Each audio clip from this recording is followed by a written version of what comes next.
September 20th, 1944. 11:47 a.m. above the fog-shrouded fields of Arracourt, France.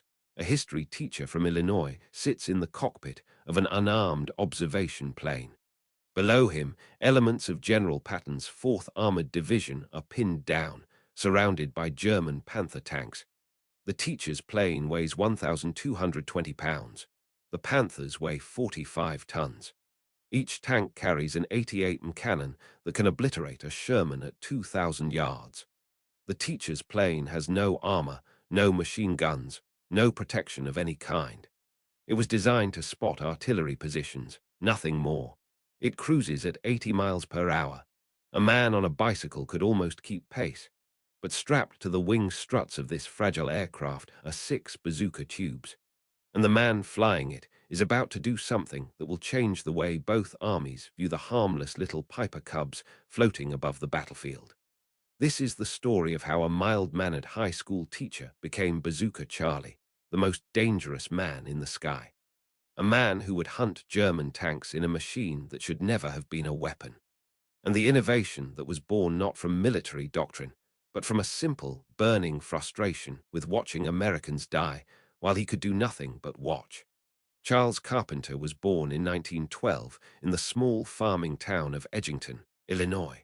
The irony was not lost on anyone who knew him. The day he entered the world, the local newspaper's headline read, "Aviation Event's Big Fair Feature." It was as if the universe had marked him for the sky before he'd taken his first breath. But aviation seemed impossibly distant for a farm boy during the Depression. His family lost everything. The farm, their security, their future. Young Charles and his siblings worked neighboring farms for pennies, doing whatever it took to keep food on the table. But Carpenter had something the Depression couldn't steal, an unshakable hunger for knowledge. Books were his escape, his sanctuary. He devoured history with the same intensity other boys reserved for baseball. Through scholarships, he clawed his way to Roosevelt Military Academy, then to Center College. He became what he'd always dreamed of being, a teacher. By 1940, he was teaching history at Moline High School in Illinois. He married Elder Fritchell. They had a daughter named Carol. Life was simple, quiet, predictable. He taught young men about wars fought by previous generations. He had no way of knowing he would soon become part of a story future teachers would tell. December 7th, 1941. Pearl Harbor changes everything. Carpenter, 29 years old with a wife and young daughter, could have stayed home. He was a teacher, an essential civilian occupation. No one would have questioned it. But he saw something in the newsreels, heard something in his students' voices. A nation mobilizing, a world at war, and he felt the pull. In 1942, Charles Carpenter enlisted in the Army, not as infantry, but as an aviation cadet. He discovered he had a natural feel for flight, an intuitive understanding of how an aircraft moved through three-dimensional space. His instructors noted it immediately. The farm boy who'd spent his childhood reading books could fly. By 1944, newly promoted Major Carpenter was assigned to the 4th Armored Division in General George Patton's 3rd Army. He was given the most unglamorous job in the entire theater, flying an L-4 Grasshopper, the military designation for the civilian Piper J-3 Cub.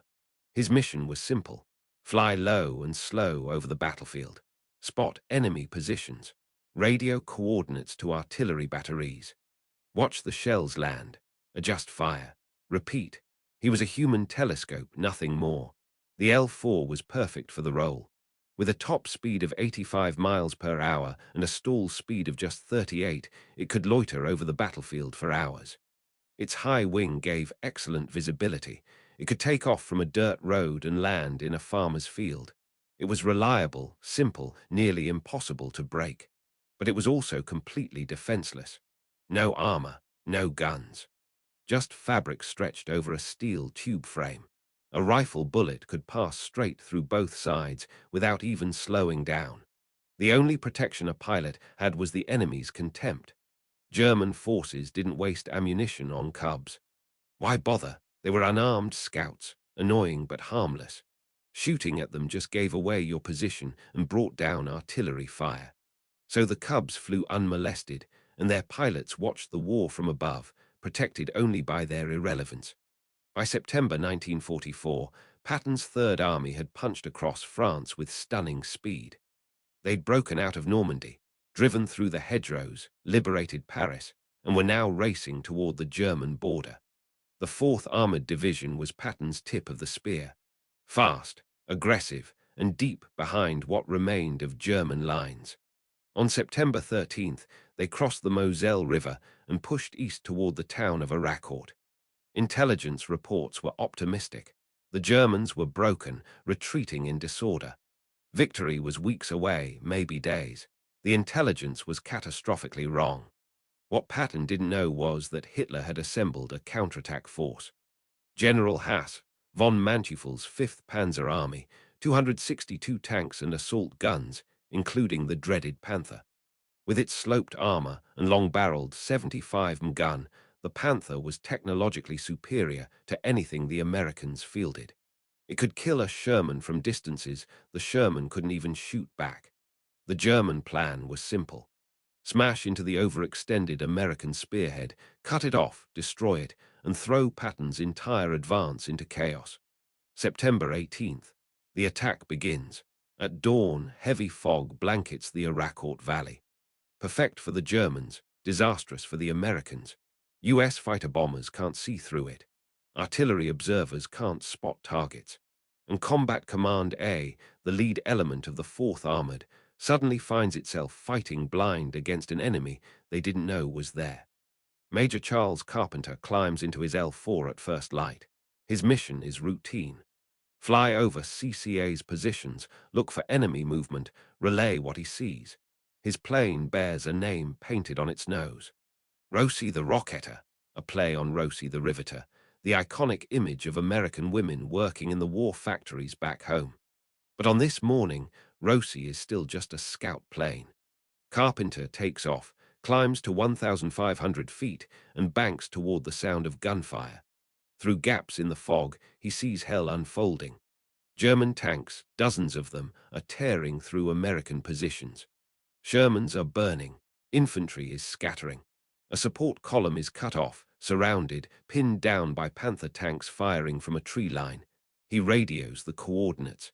The artillery responds, but the shells land wide. The fog is too thick. The tankers are too close. Friendly fire is as likely as hitting the enemy. He watches, helpless, as American soldiers die. He circles, he spots, he reports, he does his job. But his job in this moment is useless. Men are dying while he floats above them in a fabric-covered toy. That night, Carpenter doesn't sleep. He lies awake in his tent, staring at canvas, seeing burning Shermans in his mind. He thinks about the support crews he watched die. He thinks about the mission he'll fly tomorrow, spotting artillery that won't arrive in time. He thinks about the gun he doesn't have. And then he thinks about something he'd heard. A rumor. Another L4 pilot, somewhere in the theater, had mounted a bazooka on his plane. Used it to take out a German truck. Most people thought it was crazy, a stunt, a one-time thing. Carpenter thinks it's the answer. September 19th. Dawn. Carpenter finds his crew chief and an ordnance technician. He has an idea, and he needs it done now. The M1A1 bazooka is a 236-inch rocket launcher designed for infantry to fight tanks. It weighs 13 pounds, fires a shaped charge warhead that can penetrate 76 of armor. Against the frontal armor of a Panther, it's useless.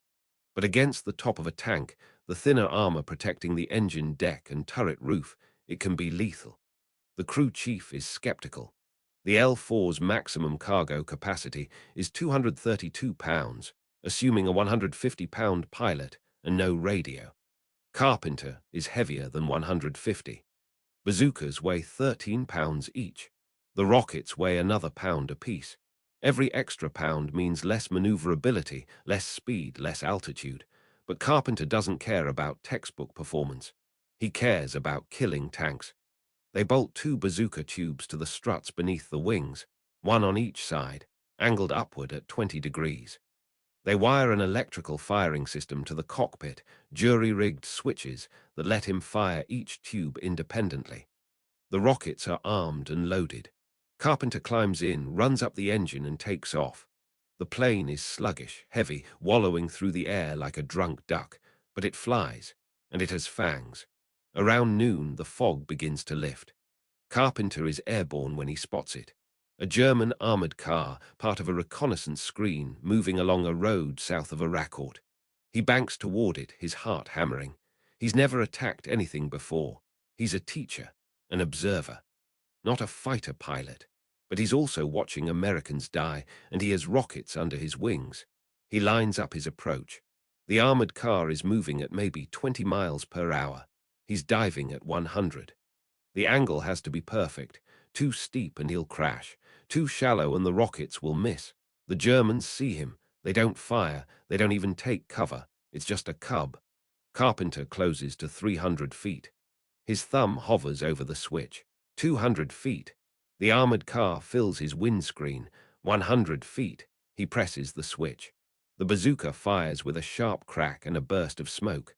The rocket streaks downward, trailing white smoke, and slams into the top of the armored car. The explosion is instant, a blossom of orange fire and black smoke. The vehicle slews sideways, its top ripped open, crew bailing out. Carpenter pulls up, his plane shaking from the shock wave, and climbs away. He just killed a German vehicle in a Piper Cub, and the war just changed. If you want to see how Carpenter's modification turned out over the next brutal weeks of the Battle of Arracourt, please hit that like button. It helps us share more forgotten stories. Subscribe if you haven't already. Back to Charlie. Word spreads through the 4th Armored like wildfire. Carpenter returns to base, grinning like a madman, and immediately adds 4 more bazookas to his plane. Now he has 6 tubes, 3 under each wing. He also manages to acquire the newer M9 bazooka, which fires the M6A3 high-explosive anti-tank round. More punch, better penetration. He's no longer just a scout. He's a tank hunter. His ground crew starts calling the plane Rosie the Rocketer with new meaning. The reporters pick up on it too. They start calling Carpenter Bazooka Charlie. Some of his fellow pilots, half joking, half serious, call him the Mad Major. But there's nothing mad about what he's doing. It's calculated, deliberate, and born from a cold-eyed understanding of geometry and timing. His doctrine is simple: orbit high out of small arms range, spot a target. German tanks in a column, Panthers in a tree line, assault guns supporting infantry. Line up the attack run. Dive at a steep angle, converting altitude into speed. At 20 degrees nose down, the bazooka's angled up at 25 degrees, the net trajectory is almost straight ahead. He can aim by pointing the nose. Close to 100 meters. The Germans, used to ignoring cubs, don't react until it's too late. Fire all 6 tubes in rapid sequence. 6 shaped charge warheads scream down at the thinner top armor. Then pull up hard, use the momentum to climb back to safety, and get the hell out of range before the machine guns find him. If he doesn't die on the first pass, reload and do it again. September 20th. The fog lifts around noon. Carpenter takes off on his second combat mission. CCA is under heavy attack. The 113th Panzer Brigade is pressing hard, and American support crews are trapped in a pocket near the town of Arracourt. Tanks can't reach them, artillery can't see them, they're about to be overrun. Carpenter circles at 2,000 feet, watching the German formation. Panthers, big, deadly, advancing in a line. He knows the M4 Shermans can't penetrate a Panther's frontal armor, but he can. From above, he rolls into his dive. The Panther commanders don't even look up. Why would they? It's just a cub, 100 meters. Carpenter fires. All 6 bazookas, one after another, a ripple of smoke and fire. The rockets slam into the top of the lead Panther. 2 hit the engine deck. 1 punches through the turret roof. The tank doesn't explode. It just stops. Smoke pours from its hatches. The crew bails out, running for cover. Carpenter pulls up, his ears ringing from the noise, his plane shaking. He's just knocked out a Panther, a 45-ton killing machine stopped by a Piper Cub. He returns to base, reloads, and flies 2 more missions that afternoon. By the end of the day, he's fired 16 bazooka rockets. Official records credit him with destroying 2 Panthers and several armored vehicles. The German column retreats, and the trapped American support crews escape. Carpenter has saved lives, with a plane that wasn't supposed to fight, with tactics that didn't exist in any manual. By breaking every rule about what a liaison aircraft should do, the Germans notice. In after-action reports captured later, German intelligence notes a disturbing new development. American liaison aircraft are now attacking with anti-tank weapons. The harmless Cubs are no longer harmless. Orders go out. Shoot down all liaison aircraft on sight. Suddenly, every time Carpenter appears, he's met with a storm of fire. Rifle bullets punch through his wings. Machine gun tracers whip past his canopy. On one mission, banking around a tree to line up a shot on a Panther, German infantry open up with MP-40 submachine guns at point-blank range. He feels the impacts, hears the tearing fabric. He jinks behind another tree and escapes with 9 holes stitched across one wing. He keeps flying. Carpenter himself, in an interview with Stars and Stripes, says it plainly. Word must be getting around among those krauts to watch out for Cubs with bazookas on them. Every time I show up now they shoot with everything they have. They never used to bother Cubs. Bazookas must be bothering them a bit. It's the understatement of the war. The Germans are terrified of him. His fellow pilots, inspired by his success, try to follow his lead. Several L-4 pilots mount bazookas on their own planes and attempt similar attacks. Most of them quit after one mission. Diving into concentrated fire in a fabric plane, watching tracers converge on your position, feeling bullets punch through the wings inches from your body. It's too much.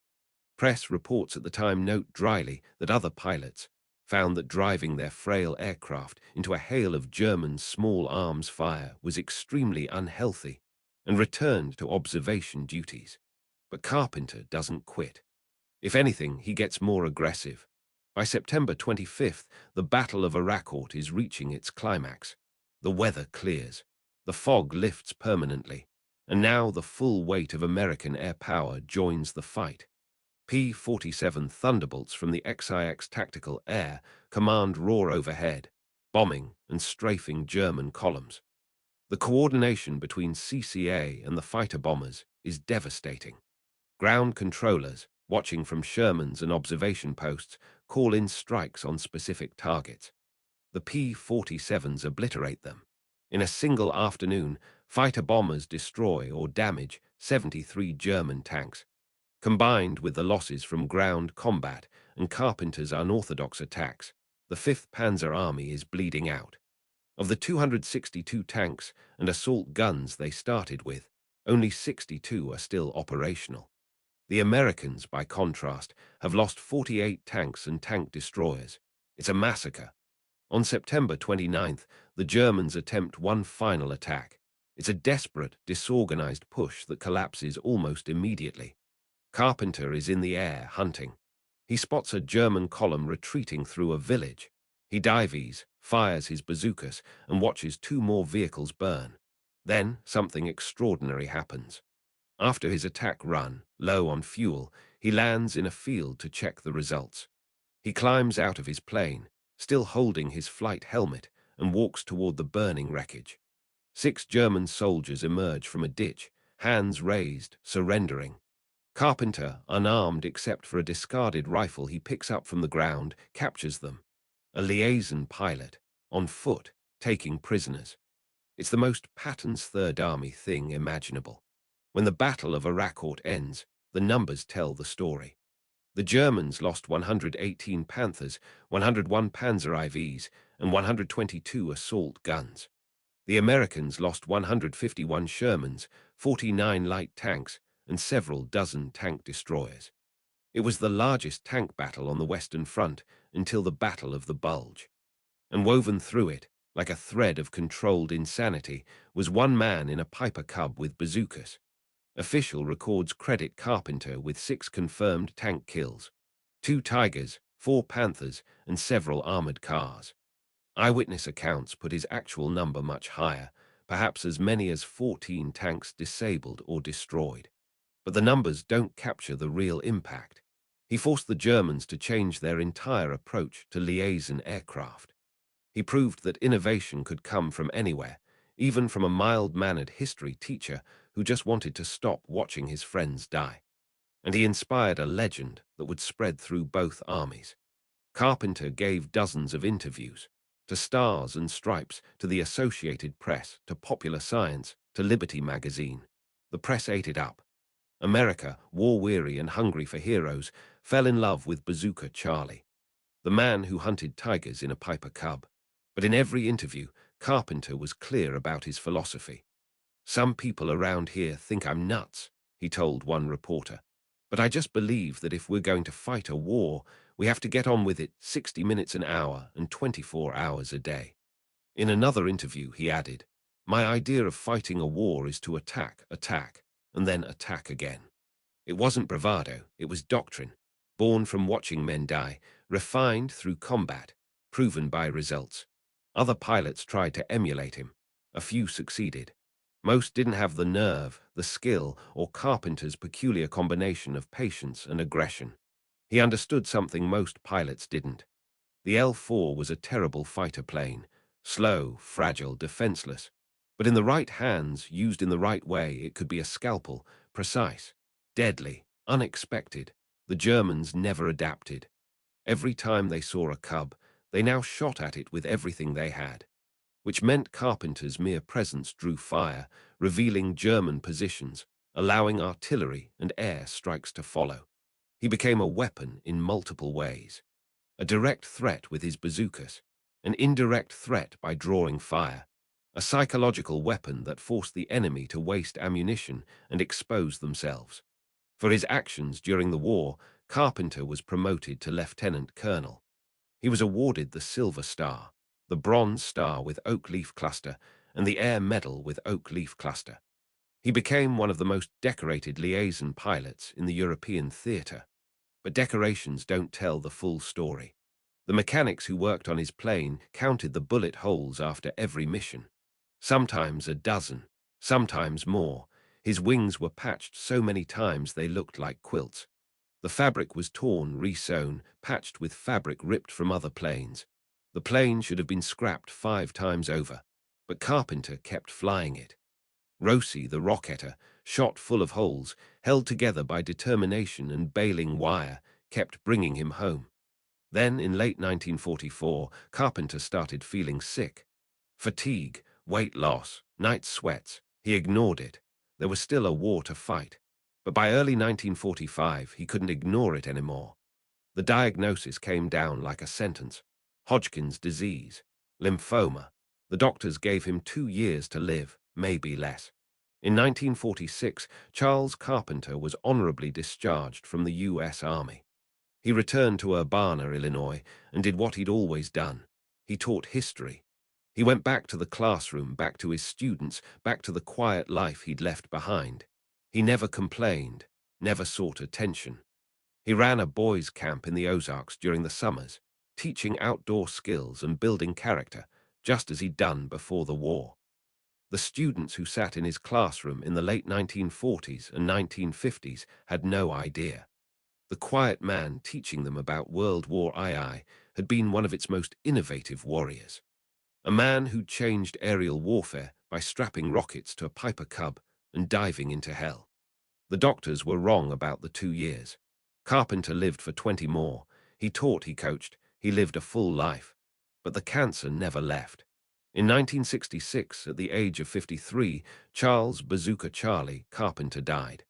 He was buried in Edgington Cemetery in Illinois, the same small town where he'd been born 54 years earlier. No national fanfare, no front-page obituaries. Just a quiet funeral for a history teacher who'd become history himself. For decades, his story faded. The Battle of Arracourt, overshadowed by the Battle of the Bulge and the final push into Germany, became a footnote. And Carpenter, the man who'd hunted panthers in a Piper Cub, was forgotten. But the aircraft survived. In 2017, Carpenter's L-4H Grasshopper, serial number 4330426, was discovered in Austria. It had spent years in a flying club in Vienna, then disappeared into a museum at Graz airport. In 2018, the Collings Foundation purchased the aircraft and began a painstaking restoration. Every bullet hole was documented. Every patch of fabric was studied. The bazooka mounts were recreated from period photographs. In 2019, Rosie the Rocketer returned to the United States, and in a small ceremony, attended by Carpenter's daughter Carol, now in her 70s, the plane was restored to flying condition. Today, it flies as a living memorial, a reminder that innovation in war doesn't always come from engineers in laboratories or generals in command posts. Sometimes it comes from a school teacher in a Piper Cub who refused to watch his friends die when he had rockets under his wings. The tactical lessons of Arracourt are still taught at military academies. Superior training and leadership can overcome technological disadvantages. Combined arms coordination, infantry, armor, artillery, and air power working as one system is devastatingly effective. Reconnaissance and intelligence are worth more than raw firepower. But there's another lesson, one that doesn't fit neatly into doctrine. Desperation breeds innovation. Carpenter wasn't following orders when he mounted those bazookas. He was breaking every regulation about what a liaison aircraft should do. He was risking his life and his career. He did it because he couldn't stand to be useless, couldn't stand to watch, couldn't stand to be safe while others died. His innovation spread. Other artillery observers in other divisions heard about Bazooka Charlie and tried it themselves. Some succeeded, most didn't, but the seed was planted. The idea that even the most defenseless aircraft in the right hands could be a weapon. It was a lesson the army would remember. Decades later, helicopters would mount rockets and machine guns, turning observation aircraft into gunships. The lineage traces back to Carpenter, the man who looked at a Piper Cub and saw not a scout plane, but a predator. In the end, Charles Carpenter's legacy isn't measured in tanks destroyed or medals awarded. It's measured in the lives saved. The American support crews at Arracourt who escaped because a column of Panthers stopped advancing. The tankers who got air support because Carpenter drew fire and revealed German positions. The infantry who didn't get overrun because a history teacher in a Piper Cub refused to accept that he couldn't fight back. His official tally, 6 confirmed kills, is the smallest number in his story. The real number, the one that matters, is the Americans who came home. Because one man decided that a Piper Cub didn't have to be harmless. Because one teacher understood that warfare isn't just about following doctrine. It's about adapting, innovating, and doing whatever it takes to bring your people home alive. Today, on a clear autumn day, you can sometimes see a yellow Piper Cub flying low over the fields of New England. If you look closely, you'll see the name painted on its nose, Rosie the Rocketer. And if you listen carefully to the stories the old mechanics tell, the ones who remember, they'll tell you about the man who flew it, the teacher from Illinois, the mad major, Bazooka Charlie, the man who looked at a Tiger tank and said, "I can kill that," and then proved it, with 6 bazookas, a Piper Cub, and the kind of courage that only comes from watching your friends die and refusing to let it happen again. If this story moved you the way it moved us, do me a favor, hit that like button. It really does help us continue making these videos. And let me know in the comments, what forgotten story should we tell next?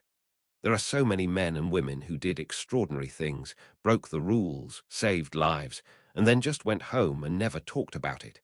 They deserve to be remembered. Until next time.